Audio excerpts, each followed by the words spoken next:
Jalup jatend piny Kithure Kindiki otelo ne kweth jotelo mag Kenya Kwanza to kod mago masiro sirikand broad-based mar medo jiwo siasa margi kendo nyiero loch mar duond bucha DCP masani gipuoyo ni ne giyudo Kalau.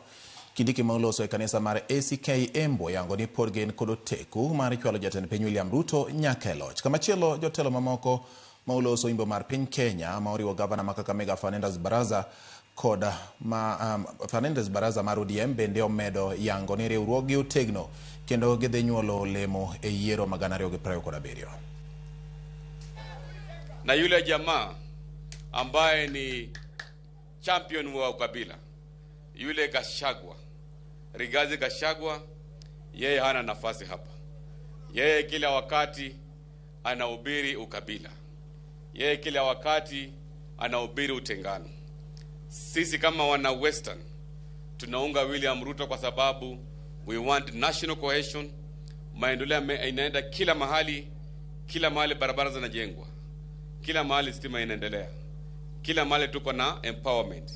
Huyo ndo rais ambaye anaunganisha Kenya, and we are going to make sure ya kwamba sisi tunarudisha mkono. Kuna watu naona wanaongea wako na kiburi, inatoka hapa inafika sijui mpaka Indian Ocean.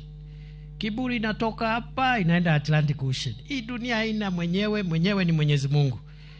Relax. Relax. I am telling you for free.